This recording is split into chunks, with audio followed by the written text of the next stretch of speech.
Coming up on the Suze Orman Show. What's holding you back from a great financial future? It could be your past. You're holding on to this home because why?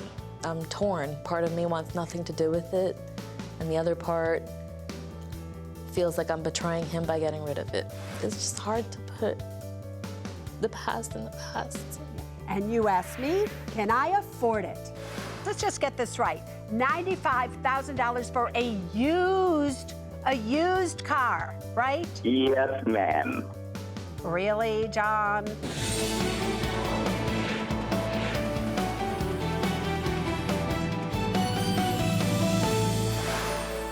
Hi, everybody. I'm Suze Orman, and you are watching the Suze Orman Show. Tonight, I actually want to talk to you about a quote that I recently heard. And the quote goes like this: you can't create a future if you hold on to the past. I'll say that again. You can't create a future if you hold on to the past. So what does that have to do with money? I will tell you. So many of you are still stuck in the past of stock market went down. Oh my God, I lost all my money. I'm never going to get in the stock market again. Real estate, are you kidding me? I was in real estate. I lost money. I got out of real estate. I'm never going to get in real estate again. You can't live your life that way. You should learn from the past, but not stay stuck in the past. There is nothing wrong with investing in the stock market. There is nothing wrong with you buying a piece of real estate for you to live in, or even investing in real estate if you know how to do so. You have to learn from the past and not make mistakes, however. So you watch your money, you get involved with your money, but you don't stay stuck in the past. And you know, it's not just about money. It's about relationships as well.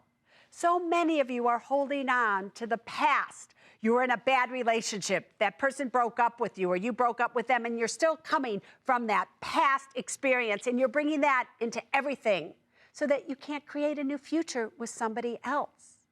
Or possibly you're like Koumal tonight, my one-on-one guest. She is 36 and a registered nurse. Koumal is the mother of a 9-year-old daughter and a 3-year-old son.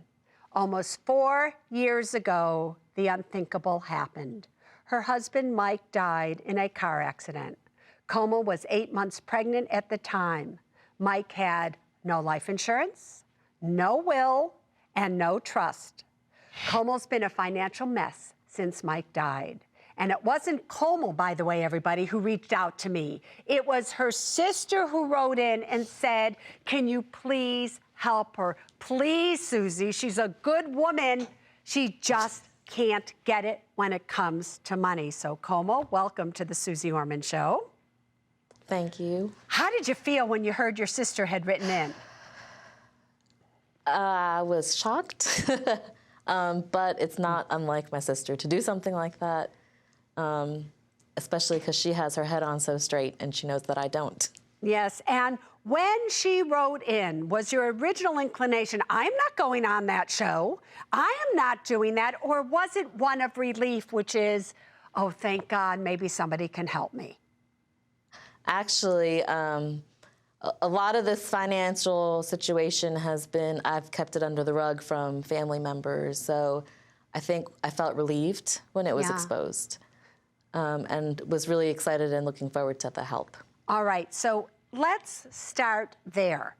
Why do you think that you kept it under the rug? What was going on that you were spending money, you were doing all of this stuff, but you didn't want other people to know? Why was that? Because we were not raised that way, to spend money that we didn't have. We weren't raised to blow money unnecessarily. We were raised in a house where it was money was respected and it was a necessity, and you lived minimally and you did not live beyond your means. I knew that it would be a disappointment. I knew what I was doing was not right, and yet I couldn't stop myself from doing it. Mm-hmm. And tell everybody why, Koumal, that you couldn't stop yourself. It was almost therapeutic for me during some grieving processes. Whenever I had a downtime, when I would get into the worst part of depression, I would spend money, and the money that I was spending was the Social Security money from Mike. That was, to me, it just felt like, I call it blood money. It felt like I had this massive monthly income, and I would rather just have my husband back and scratch that income.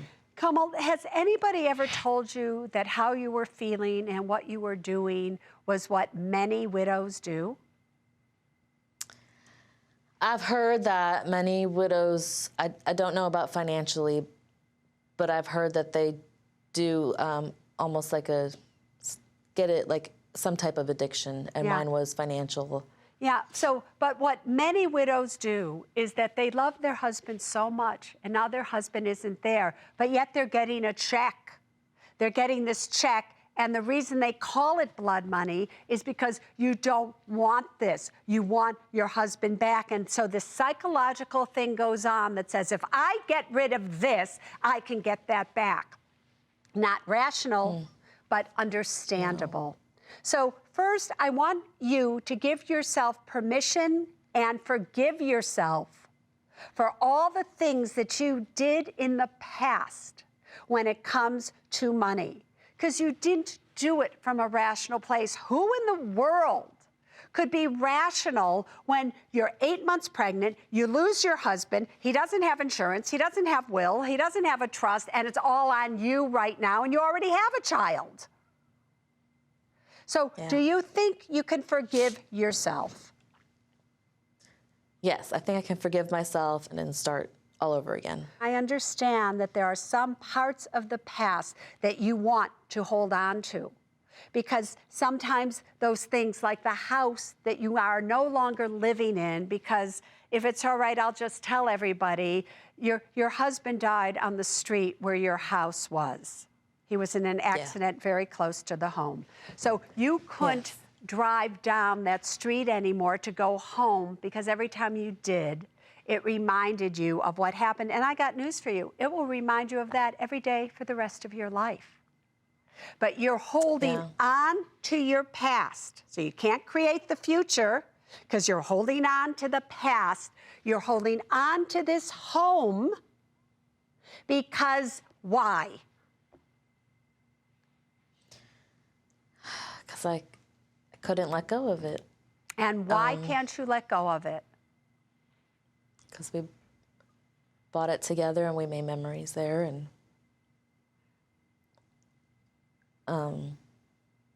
I'm torn. Part of me wants nothing to do with it, and the other part feels like I'm betraying him by getting rid of it. So if Mike was here and he was able to talk to you, and he saw that 4 years ago after his death, that you have only $2,000 in an emergency fund.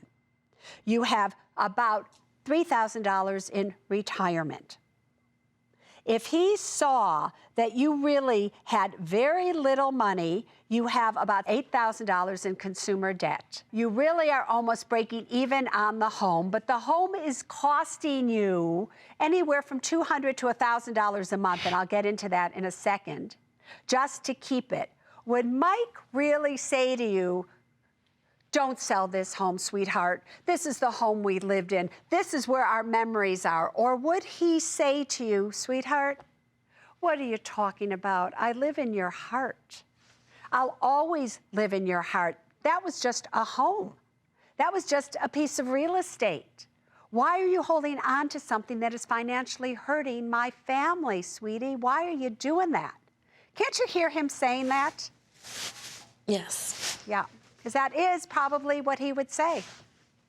So I would hope that if you know that's what he would say, that if we could just make a few changes here, I am telling you, starting in the next few months, you could be saving $1,000 a month versus being in deficit $200 a month. In the next 3 years, I can show you a way you could be saving $1,500 a month. So would you rather have that and something you can hold on to that way, knowing that he would smile because his wife and his children would be living the life they should be, versus holding on to something that really you'll never be able to use again, most likely? Yeah, I think he would want that for us. All right. The real question is, do you want that for us? Absolutely. All right. So before I begin, want to tell me how you're feeling? Is this hard? What are you thinking at this moment? What are you feeling? Well, I feel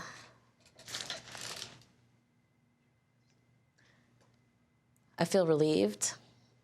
I feel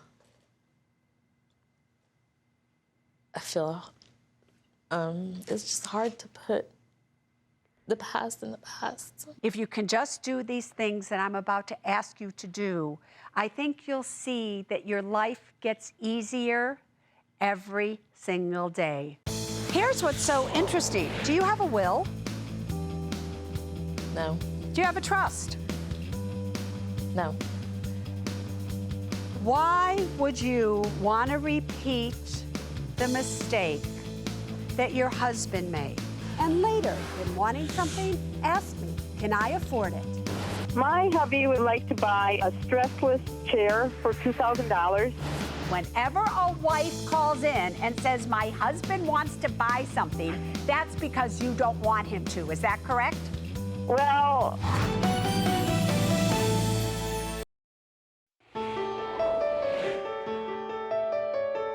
if we could just make a few changes here, I am telling you, starting in the next few months, you could be saving $1,000 a month versus being in deficit $200 a month. In the next 3 years, I can show you a way you could be saving $1,500 a month.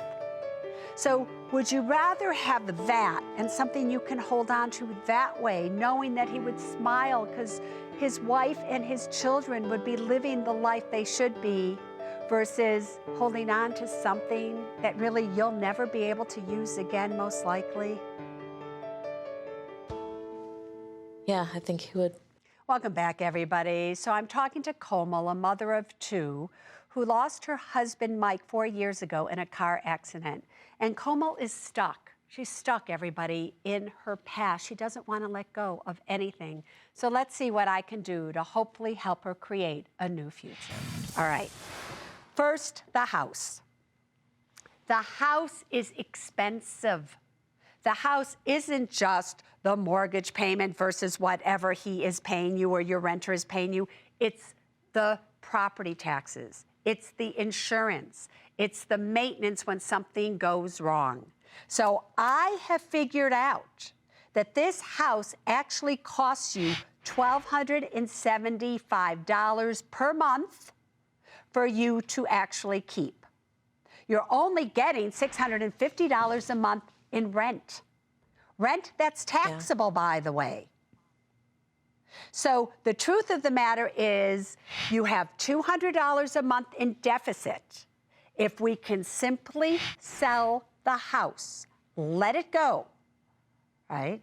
You can't create a future when you hold on to the past. If we can let that go, that right then and there not only takes away our deficit, but gives us an extra $400 a month. It gives us money to do things with. Got it? Now listen all the way through. Currently, you're eating out to the tune of $350 a month. I'm not asking you to give up eating out altogether. Can you just cut it down by half? Can you just do that? All right. Next, I know that you want an experience with your daughter. And I know that you go and you have what every single month with your daughter? Tell me what I'm going to say. Manicures and pedicures. That's right. You got it. You knew where I was going. Here's the thing. You have to teach your daughter now how to be a strong woman. You need to not get behaviors in her that she's going to continue to want to do for the rest of her life, even if she can't afford it. Did you ever really see your mother go once a week to get a manicure and a pedicure? Never did she? No. But you told me you came from a home that they respected money, that they watched every penny. And you know, and I know, you love your mama and daddy more than life itself. Not because you spent time going to get manicures with her, but because you saw her do what it took to feed you, to clothe you, and to love you. And that's what you loved about her. So guess what? Manicures and pedicures? I don't think so. That's to the tune of $33 a month. You are spending too much money every single month on clothes and shoes. I just want you to cut back $75 to $100 a month. I want everything cut in half. Also, you're giving gifts to the tune of $200 a month. I just want you to cut back 50%, $100 a month on average. Your haircuts and everything that you're doing, cut back half of it. That's all. Spend $66 a month. Life insurance. You actually, in my opinion, have a little bit too much life insurance and you're paying too much for it. So I want you to go out there and look at other quoting services, price a $750,000 20-year level term policy. Okay. Now, here's what's so interesting. Do you have a will? No. Do you have a trust? No. Why would you want to repeat the mistake that your husband made? Why?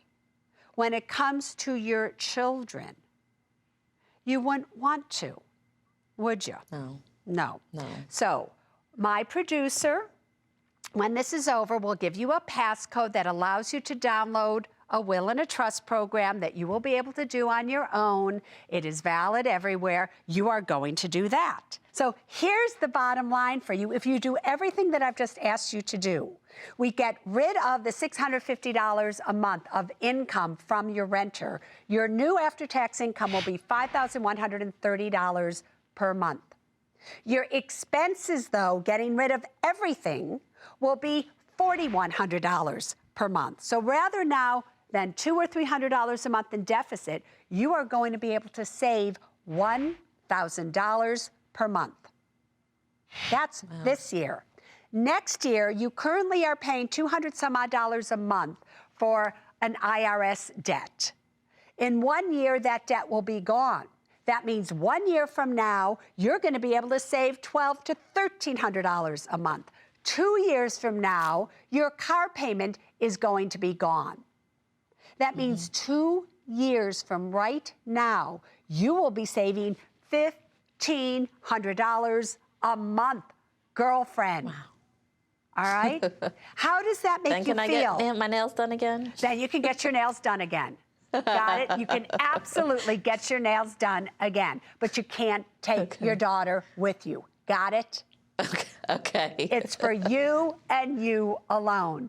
And even now, if it would make you feel better and you just want to go get your nails done just for you, all right, you can do that. You've been through enough, you can do that.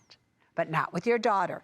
If you could just do those things right now, I promise you, if I were to talk to you 1 year from now, you would have no debt, you would have $10,000 at least saved, everything would start to go your way. Do you have what it takes to give it a try? Absolutely. All right. Can you image Mike pulling you and saying, come on, sweetheart, you can do this, you can do this? Can you imagine him doing that to help you? Yes. All right. Yeah, and can you just know we are here for you 100% of the time. If you want to call, you want to talk, you want to do anything, just give the producer a call and we'll take care of that and make sure that I get in touch with you, all right? Thank you, Susie. All right, you're not standing here alone. You're standing here in the love of all. Up next, you can't afford to miss can I afford it? I would like to get into road biking as a form of exercise, and I've really enjoyed some spinning classes that I took in the past, so now I'd like to get out there and actually hit the road. Have you tried renting one of these things? Also, I want to buy a round-trip fare to North Carolina from Washington State to go to my sister's wedding. so you don't think that you can afford all $3,000, so you think I should deny you already. What do you want to buy? Used specialized Dulce road bike, stressless chair. Pre-owned Porsche 911. Welcome back, everybody. This is the Can I Afford It segment. This is where you call in. You tell me what it is that you want to buy. I ask you a few questions. I think about it for a second, and then I either approve or deny you. Let's see what we got tonight. Adrian, what do you want to buy? Well, Susie, I want to buy a round-trip fare to North Carolina from Washington State for $3,000 to go to my sister's wedding. And did your sister offer to help you with this, or she has enough trouble on her own paying for her wedding? Well, I personally don't think that we can truly afford all $3,000 of it, but she has not. No, not at this time. So you don't think that you can afford all $3,000, so you think I should deny you already? Well, just because of our rental property, I'm scared of the upkeep of that. And if I deny you, does that mean you're not going to go to your sister's wedding? No, I think it would just be me instead of all three of us. And who's the three of you?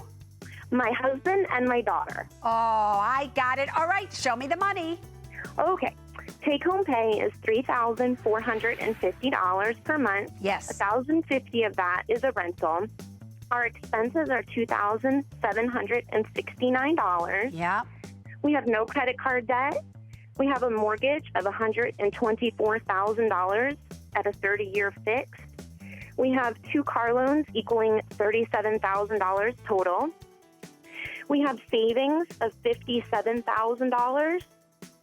We have investments of $38,000. And we have, in my husband's TSP, $19,000. So is your husband in the military? Yes. Yes, he is, isn't he? So, Yes. And is your husband close to your sister? He somewhat is, yes. Somewhat is. So how happy would it make you to go with them versus just going by yourself? Well, I would love for all of them to go. Yeah, but you know, you said it, I didn't. If somebody stops paying you the rental income, then your income doesn't even meet your expenses, and then what happens? But so with all of that taken into consideration and the fact that you're 31, I know your sister's getting married. And I get that's important to her, but you'll be able to be there. So guess what? You have been approved. Oh my. Oh yes. Okay. No, I feel like it's fine. It's all right. You will pull this out. So just go for it because you can afford it. All right, Amanda, what do you want to buy? Hey, Susie. I would like to buy a used specialized Dulce road bike and gear. I would like to get into road biking as a form of exercise, and I've really enjoyed some spinning classes that I took in the past, so now I'd like to get out there and actually hit the road. Have you tried renting one of these things?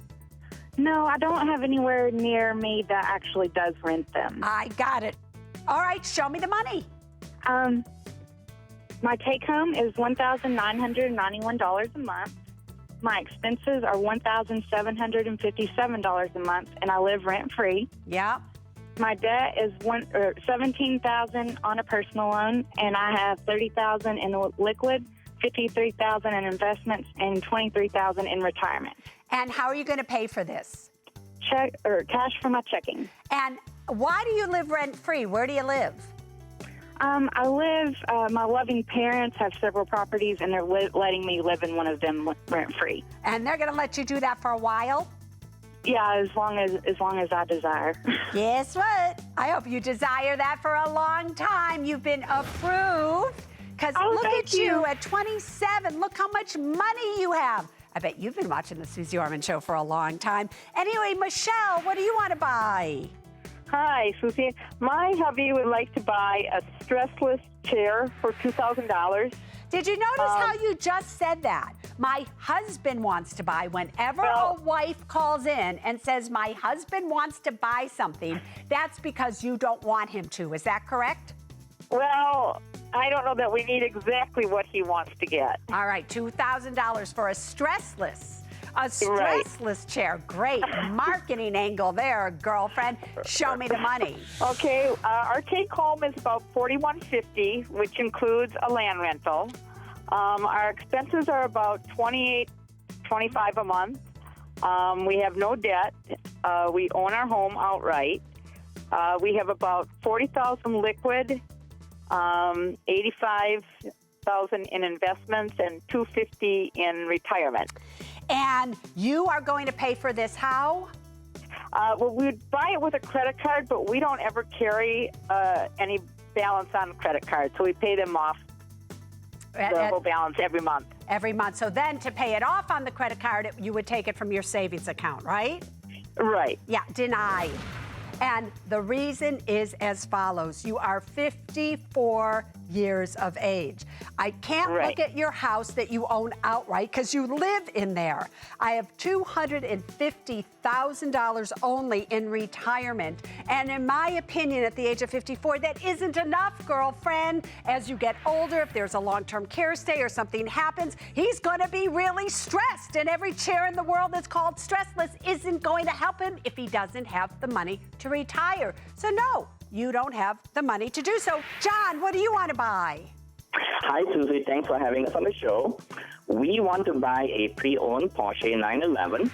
We currently own a Porsche Boxster, which seats only 2. And because we have 2 kids, it's not a car we get to drive a lot anymore. So as a family treat, we are considering trading in the 2-seater for a 4-seater 911. So this Porsche that I'm looking at seats 4. It's a convertible that seats 4 people? Yes. Oh, maybe I'll buy one of those. Just joking. Just joking, John. $95,000. Let's just get this right. $95,000 for a used car, right? Yes, ma'am. Really, John? Really? Even my daughter wants this car, so I'm hoping you'll say yes. Show me the money. Well, our take home is $15,900 a month combined. Yes. Our expenses are $81.50 a month. Yep. Our debt is a $71,000 15-year fixed mortgage. Got it. And savings, we have $70,000 in liquid, $140,000 in investments, and $281,000 in retirement. So can you just tell me how you're going to pay for this? Well, we'll probably trade in a current car for about $25K. And probably place about $20,000 down from our liquid and finance the rest.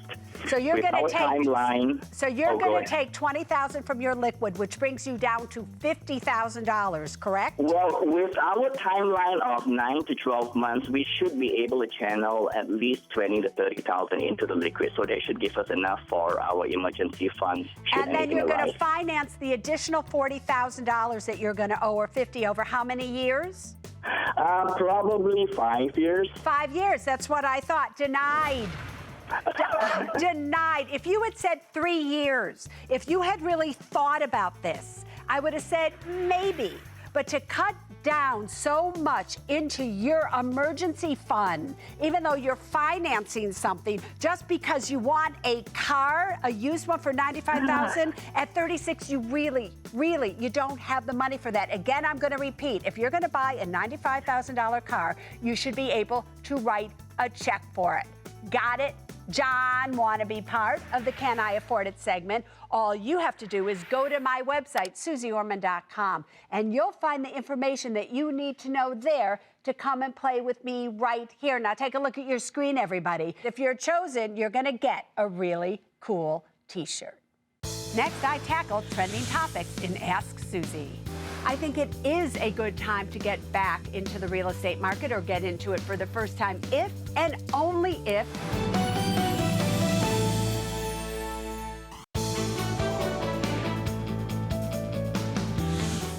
Welcome back, everybody. Here we are in the control room at CNBC headquarters. So many ways for you, yes, that's you I'm talking to come and play with me on the Suze Orman Show. Take a look at your screen. You can send in an email. You can join me on Facebook. Or if you send in a tweet and you put hashtag Ask Susie, it comes right to us here. And if we choose it, you will be on the air. Let's see what's trending right now.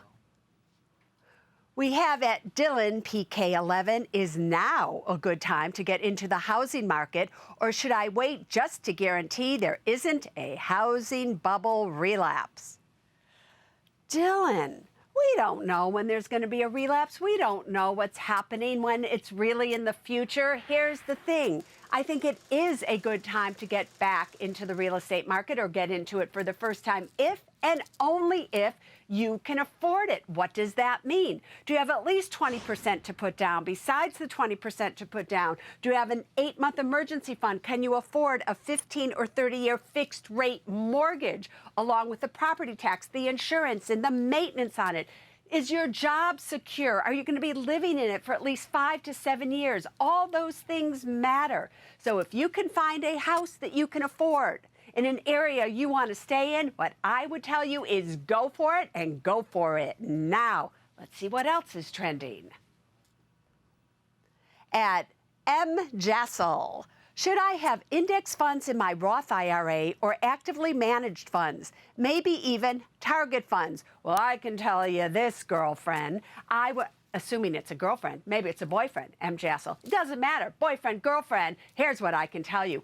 I don't care. The one thing I want you to stay away from, however, is target funds. I do not like them. I am never going to like them. I need an entire show almost to tell you why I don't like them. But just take it for granted here. Take my word for it. Stay away from target funds. In terms of index versus managed funds, if you're not going to be watching your funds, if you're not going to be actively involved with it, just do index funds and you will be great. Let's go to webcam right now. We have Kat coming to us from Massachusetts. Girlfriend, ask me your question. Hi, Susie. So I have undergraduate loan debt totaling to $50,000. Right now, I'm applying to graduate school, a state school, and social work. So I won't be making much money in the future, but I do qualify for loan forgiveness. So my question is should I take out the maximum amount of federal loans for both years so I can pay for my education and then also pay off some of that private loan debt? Yeah, so do you know that that's what my degree is in social work? Did you know that? I had no idea. Where'd you go to school? Girlfriend, you got it. University of Illinois. Hey, great school. If you want to go to social work, master's, great school. Here's the bottom line. As all of you may know, and as Kat obviously does know, if you have a private student loan, you can't get it forgiven if you go to work in the public sector. So, Kat, that is a brilliant idea. I would much rather see you transfer private student loan, pay it off by what? By doing federal loans and just keep going for it. Just remember, they all have to be paid back. So for 10 years, you'll be working, maybe not making a lot of money, but who cares? But then they'll all be gone and you'll be helping the world. I love that idea for you. All right, everybody, let's go back to the studio. And here's what's coming up next. Charles asked me, Susie. How am I doing? I have to look at your life as, will Charles be okay if Jeff dies? And looking at the numbers, if Jeff dies, you're not going to be okay.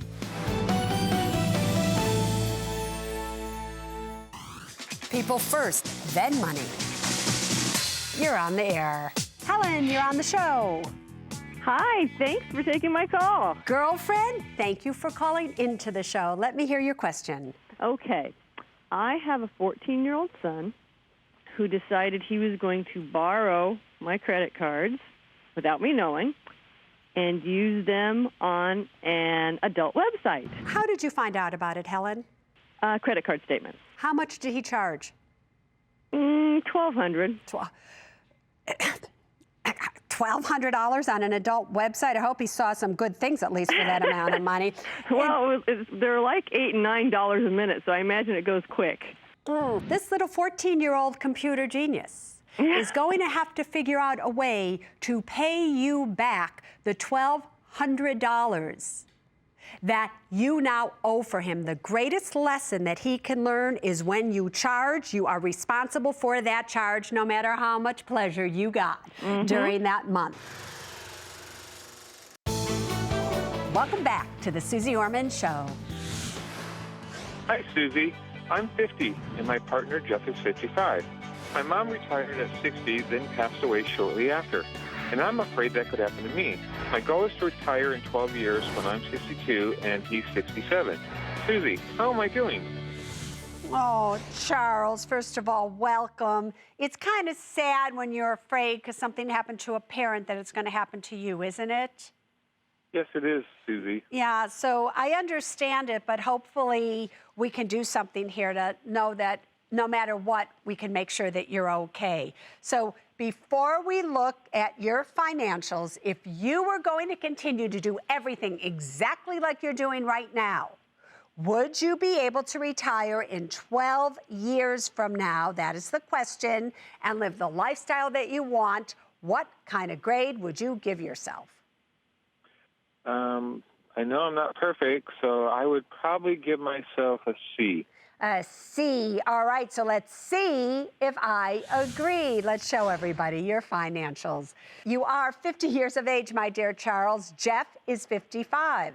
You have about $400,000 in retirement, about $11,000 in an emergency fund, $28,000 in investments. You do have a current home value of $200,000, but you owe $129,000 on it. You have consumer debt of about $242. So you have a net worth here of about $500,000. You now have monthly income after tax of about $5,899. Your monthly expenses are $3,470. So by those monthly expenses, by the way, you're a little bit short in your emergency fund, but then I'm sure you know that.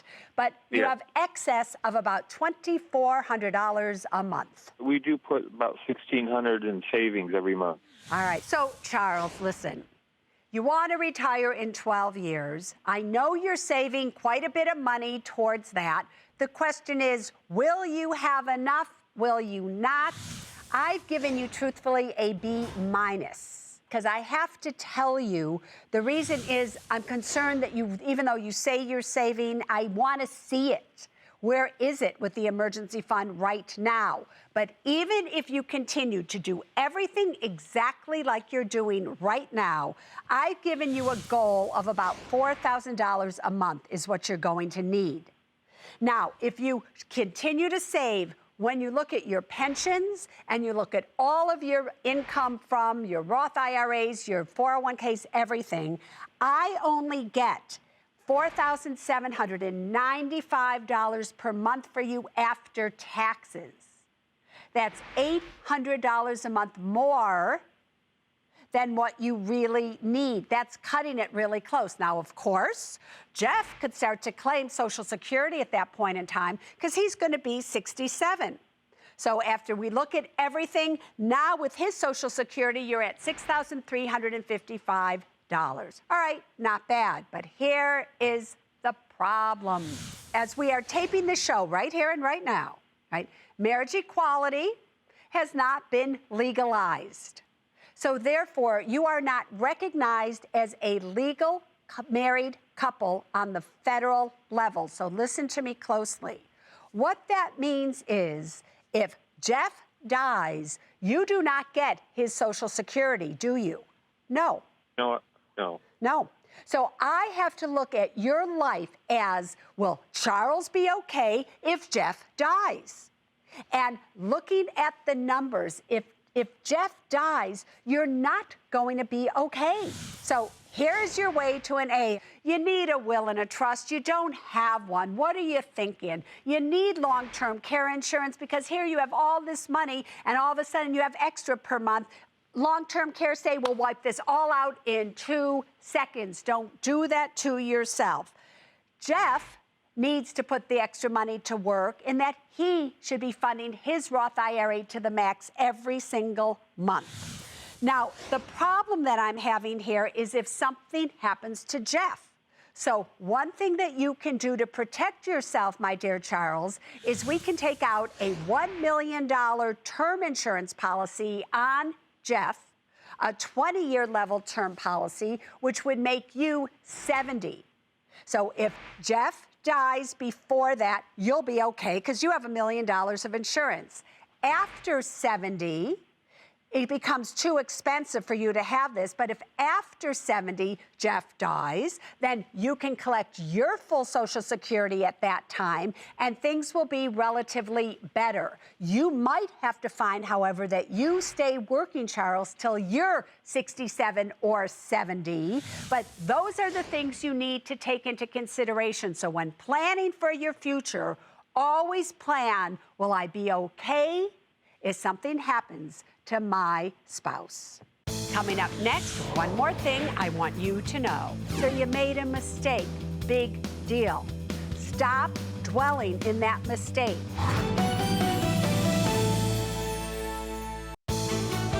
Welcome back to the Suze Orman Show. Almost a wrap here on the Suze Orman Show, but before we go, there's still one more thing that I want you to know. Earlier tonight, with my one-on-one guest, Koumal, a woman who had lost her husband, Mike, 4 years ago in a car accident, really is struggling. She was struggling to move on, to do the right things with money, because a lot of the things that she did with the money that she got upon his death, the Social Security, everything that came in, she wasted it. She wasted it because she didn't want the money. She wanted her husband, Mike. And the key to Koumal's recovery, however, isn't necessarily the advice that I gave her, even though it was great advice, I have to say. But more importantly, it's, can she forgive herself? And that's really what I want to talk to all of you about. Every single one of us, including me, we've made mistakes. We've made mistakes with people, and we've made mistakes with money.